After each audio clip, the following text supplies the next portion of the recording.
An epistle is a writing directed or sent to a person, a group of people, usually an elegant and formal didactic letter. The epistle genre of letter writing was common in ancient Egypt as part of the scribal-school writing curriculum. The letters in the New Testament from apostles to Christians are usually referred to as epistles. Those traditionally attributed to Paul are known as Pauline epistles and the others as Catholic epistles.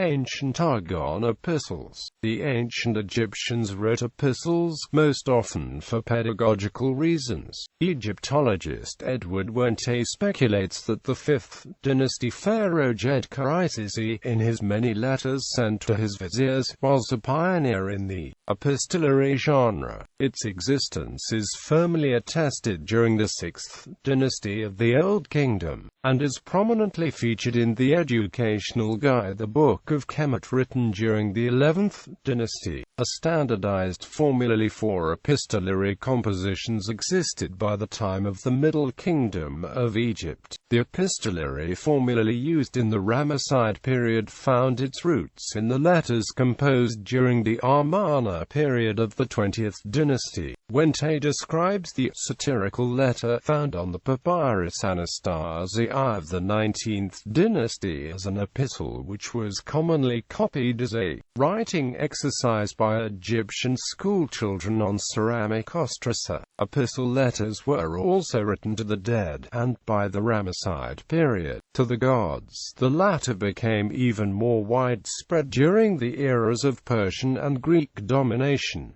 Ancient Greece and Rome. Epistles in prose and verse were a major genre of literature among the Greeks and particularly the Romans. The letters of Cicero are one of the most important sources on the history of the late Roman Republic and preserve features of colloquial Latin not always in evidence in his speeches and treatises. The letters of Pliny the Younger likewise are studied as both examples of Latin prose with self-conscious literary qualities and sources for historical information. Ovid produced 3 collections of verse epistles, composed in elegiac couplets. The Heroides, letters written in the person of legendary women to their absent lovers, and the Tricia and Exponto, written in first person during the poet's exile. The epistles of Seneca, with the moral or philosophical ruminations, influenced later patristic writers.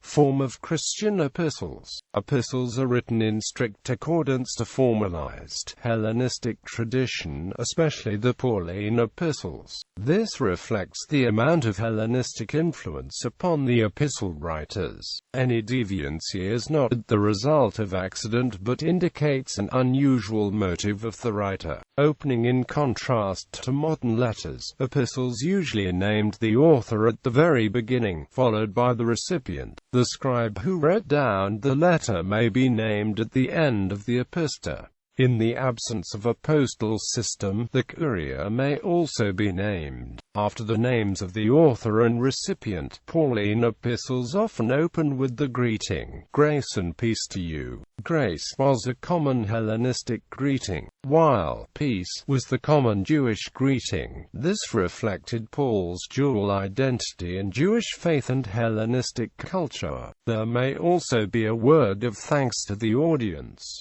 In secular letters, a prayer or wish for health follows. The body begins with a brief statement introducing the main topic of the entire body.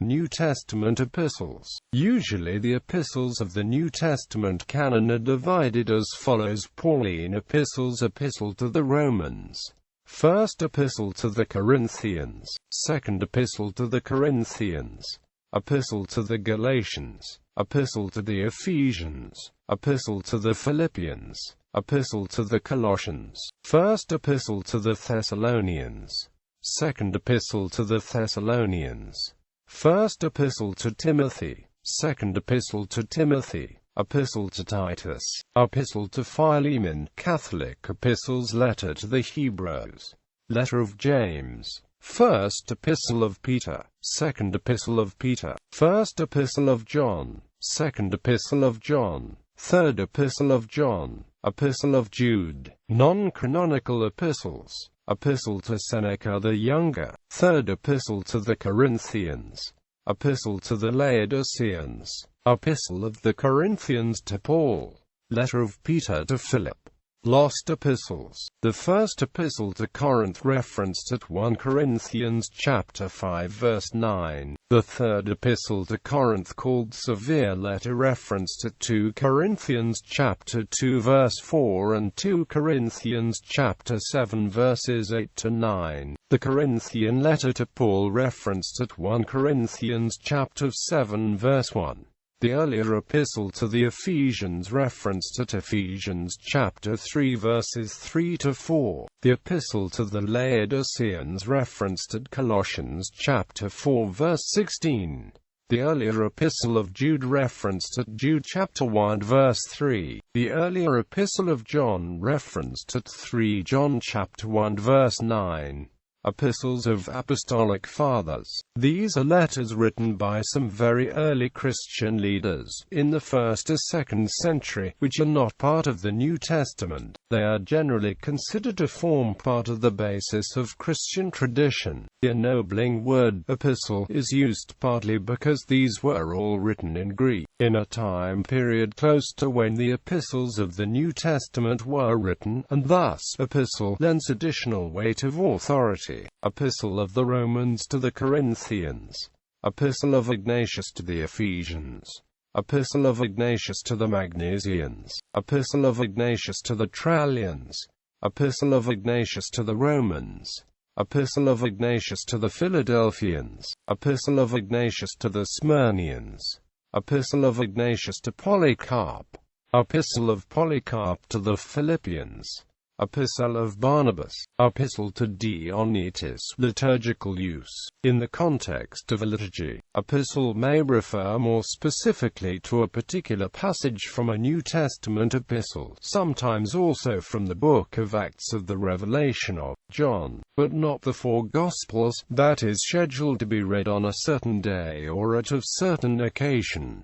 Western churches. In the Roman Catholic Mass and Anglican Eucharist, epistles are read between the collect and the Gospel reading. The corresponding Gregorian chants have a special tone. When the epistle is sung or chanted at solemn Mass, it is done so by the subdeacon. Epistles are also read by an elder or bishop in the Lutheran divine service between the gradual and the Gospel. Eastern churches. In the divine liturgy of the Eastern Orthodox Church and the Byzantine Rite Catholics, the epistle reading is called the Epistole. The Epistole includes the Acts of the Apostles as well as the Epistles, but never the Apocalypse. Unlike the Latin Rite, there are never readings from the Old Testament. There are epistle lessons for every day of the year, except for weekdays during Great Lent, when the Divine Liturgy is not celebrated. These daily epistle readings are a part of the Paschal cycle, being ultimately dependent upon the date of Pascha. There are also lessons appointed for the feast days of numerous saints and commemorations. There may be 1, 2, or 3 readings from the Epistole during a single liturgy.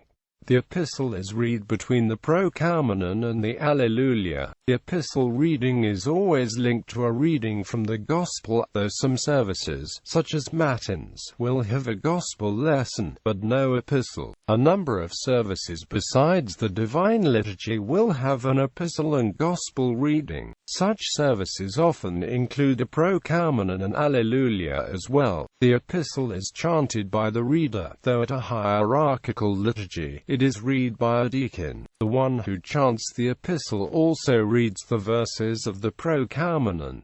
Medieval epistles. During the Middle Ages, the art of letter writing was taught in numerous manuals, and the ars dictaminis became an important genre of instructional discourse. The necessity for letter writing was in large part due to the general deterioration of civil life and the decay of the Roman road system in the early Middle Ages, factors that obliged literate people with business to transact to send letters instead of travel themselves. A vast number of letters and letter-writing manuals were written in the period's lingua franca Latin.